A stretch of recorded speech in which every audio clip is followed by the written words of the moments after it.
রহিম। আসসালামু আলাইকুম রহমতুল্লাহ। পার্টস অফ স্পিচ আইডেন্টিফিকেশন এখন হলো আমাদের 10 নাম্বার। আই এম কি ফারদো। I have a best friend. ঠিক আছে? আচ্ছা, বেস্ট ফ্রেন্ড, ফ্রেন্ড হলো বন্ধু। বন্ধু এটা একটা কি? এটা একটা মানে ধারণার নাম। ঠিক আছে? এক মানুষ তো মানে ব্যাপারটা এরকম যে যেমন আমরা একজনকে বাবা ডাকি, একজনকে মা ডাকি, একজনকে ভাই ডাকি, একজনকে বন্ধু ডাকি। তাহলে এগুলো মূলত কি একটা সম্পর্ক না? তাহলে এটা একটা নাউন, এটা একটা সম্পর্কের নাম। তারপর আছেন কি লেখা আছে? He resides beside our flat. Resides মানে কি? এটা ওরা বসবাস করে মূলত। তো এই যে রিসাইডস এটা একটা verb. R beside our flat, beside একটা হলো প্রিপোজিশন, মানে আমাদের ফ্ল্যাটের পাশেই। ঠিক আছে?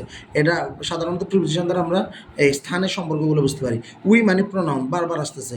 We go to school together, আমরা একসাথে স্কুলে যাই। এই যে টুগেদার যেটা আছে না, এই টুগেদার এটাও একটা নাউন। এটা একটা মানে কয়েকজন একত্রিত এদেরকে যে একসাথে বলে টুগেদার, এটা একটা নাউন।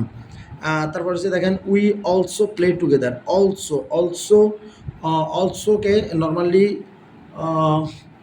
অলসোকে কনজাংশন বা ইয়া বলা হয়, এটা কি বলে যে অ্যাডভার্বও বলে অনেক সময়। আই এম নট শিওর এই মুহূর্তে এখানে এটা কি বলা হইতে পারে।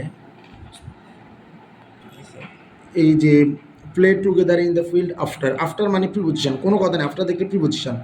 অলসোটা অলসোটা অ্যাডভার্ব বসে দিও, কনজাংশন দিও না, অ্যাডভার্ব বসে দিও। তারপরে we come back from school during এটা একটা অ্যাডভার্ব। ঠিক আছে? যখন মানে ডিউরিং আওয়ার প্লে, যখন আমরা খেলি, এটা একটা অ্যাডভার্ব। ঠিক আছে? We spend a very happy time. এর টাইম হলো নাউন, আর কেমন টাইম? Happy time. তাহলে এটা হলো অ্যাডজেক্টিভ। নাউন অ্যাডজেক্টিভ, এটাও নাউন, এটাও নাউন, কিন্তু দুটার পাশাপাশি বসলে আগে নাউনকে অ্যাডজেক্টিভ বলে। বন্ধ করো।